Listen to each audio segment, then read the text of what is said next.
Doctor, మనం బేసిక్‌గా అమ్మాయిల గురించి ఫస్ట్ మాట్లాడుకుందాం. ఎందుకు ఈ డిలేడ్ పీరియడ్స్, ఈ పీరియడ్స్ సంబంధించిన ఇష్యూస్ అమ్మాయిల్లో ఎందుకు ఎక్కువగా వస్తున్నాయంటారు? Yes ma'am. ఫస్ట్ చాలామంది పీరియడ్స్ అంటే చాలామందికి ఫోబియా ఉంటుంది. 30 డేస్ అంటే 30 డేస్‌కే రావాలి అని అనుకుంటారు. ఓ 2 రోజులు ముందొచ్చినా టెన్షన్ పడతారు. ఓ 2 రోజులు లేట్ వచ్చినా కూడా టెన్షన్ పడతారు.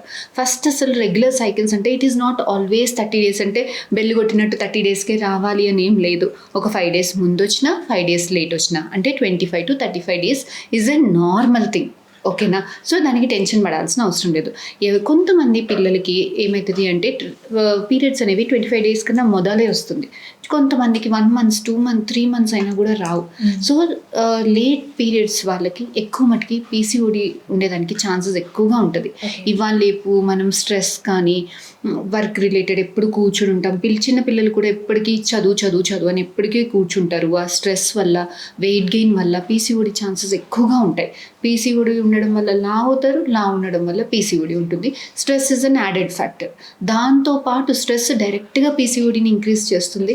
ఇండైరెక్ట్గా వాళ్ళు ఫుడ్, లేట్ స్లీప్ ప్యాటర్న్స్ కానీ, జంక్ ఫుడ్ తినడం కానీ, కూల్ డ్రింక్స్, దిస్ ఆల్ అన్నీ కూడా పీసీఓడి వల్ల అగ్రివేట్ చేస్తుంటాయి. ఈ chicken, mutton, non veg, junk foods అన్నీ కూడా పీసీఓడిని బాగా అగ్రివేట్ చేస్తాయి. హోమ్ ఫుడ్‌లో కూడా చికెన్, మటన్ కూడా ఈ red meat in any forms inflammation బాడీలో ఇంక్రీజ్ చేసి మనకి పీసీఓడి వచ్చేదానికి ఛాన్సెస్ ఎక్కువగా ఉంటుంది.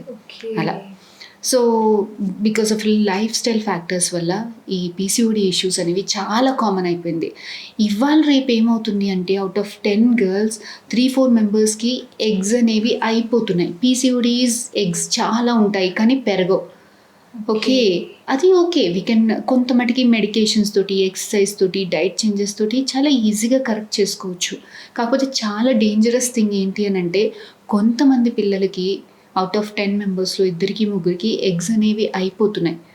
ఇలాంటి వాళ్ళల్లో మనకి ముందు ఎలా కనుక్కోవాలి అని అంటే పీరియడ్స్ అనేవి 20 డేస్కి, 18 డేస్కి, 23 డేస్కి ఇలా ముందు జరుగుతూ ఉంటాయి.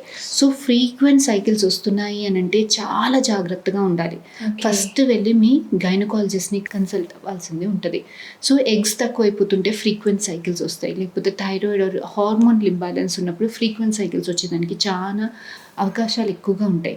సో ఫ్రీక్వెంట్ సైకిల్స్ వచ్చినప్పుడు, ఎగ్స్ తక్కువ అయిపోయినప్పుడు వీళ్ళలో ముందే మనము కనుక్కొని తగ్గ ట్రీట్మెంట్స్ చేసుకోవాల్సింది చాలా ఇంపార్టెంట్ ఉంటుంది. ఎందుకంటే ఆడవాళ్ళలో ఎగ్స్ అనేవి ఫిక్స్డ్ ఉంటాయి, పుట్టుకతోటే డిసైడ్ అయిపోయి ఉంటాయి. ఒకసారి తగ్గిపోయినాయంటే రోజువారీగా ప్రొడ్యూస్ అవ్వవు. సో ఓవేరియన్ ఎగ్ బ్యాగ్లో పీరియడ్స్ వచ్చినప్పుడల్లా ఎగ్స్ అనేవి బయటకు వస్తాయి. ప్రెగ్నెన్సీ ఉంటే ప్రెగ్నెన్సీ ఉంటుంది, లేకపోతే వేస్ట్ అయిపోతాయి. సో నెక్స్ట్ మంత్ అలా ఏజ్ అవుతున్నా కొద్దీ ఎగ్ బ్యాగ్స్లో ఎగ్స్ అనేవి తక్కువ అయిపోతూ ఉంటాయి. కొంతమందికి డిప్లీషన్ అనేది చాలా ఫాస్ట్గా ఉంటుంది. అలా సో ఎలా కనుక్కోవాలి, మా ఎగ్ రిజర్వ్ తక్కువ అయిపోతుందని ఎలా కనుక్కోవాలి? ఇవాళ రేపు అందరూ కూడా లేట్ మ్యారేజెస్, ఎడ్యుకేషన్ వల్ల, సెటిల్మెంట్ వల్ల, late divorcees, whatever we are planning our pregnancies late after 30-35. యూజువల్గా పీక్ ఫర్టిలిటీ 25-30 మధ్యలో. వన్స్ 30 క్రాస్ అయిందంటే ఫర్టిలిటీ డౌన్ఫాల్లో ఉంటుంది.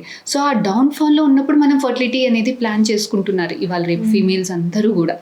So that is very important మరి ఆ టైంలో మనం ప్లాన్ చేసుకోవాలి అనుకున్న టైంకి తిరిగి చూస్తే ఎగ్స్ అనేవి అయిపోతున్నాయి. సో ఎగ్ రిజర్వ్స్ అయిపోతున్నాయి. చాలామంది డోనర్స్లో ల్యాండప్ అవ్వాల్సింది, డోనర్ ఎగ్స్లో ల్యాండప్ అవ్వాల్సింది ఉంటుంది. సో ఇలా అవాయిడ్ చేయడానికి మాకు ఏమైనా ముందే సైన్స్ ఉంటాయా అని అంటే పీరియడ్స్ అనేవి ఫ్రీక్వెంట్గా వస్తాయి. ఇలాంటి వాళ్ళలో జల్దీ వస్తాయి. సో ఎవరైతే ఫీమేల్స్ వాళ్ళ ఫర్టిలిటీని పోస్ట్పోన్ చేయాలి అని అనుకుంటున్నారో 27-30 ఇయర్స్ ఏజ్ గ్రూప్లో ఇంకా నాకు ఇప్పుడే వద్దు, నేను డిలే చేసుకున్నామని అనుకుంటున్నారో అలాంటి వాళ్ళు ఏఎంహెచ్ టెస్ట్ అనేది చేసుకోవాలి. ఏఎంహెచ్ అంటే యాంటీ ములేరియన్ హార్మోన్.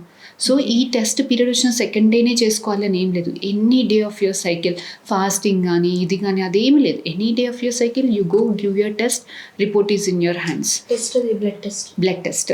సో ఈ ఏఎంహెచ్ నార్మల్ 3-4 మధ్యలో ఉండాలి. సో 2-3 ఉంది అని అంటే it is still fine. You can delay, postpone your pregnancy for 2 years or something like that. 2 కన్నా తక్కువ అవుతుంది అంటే you should never postpone your pregnancy.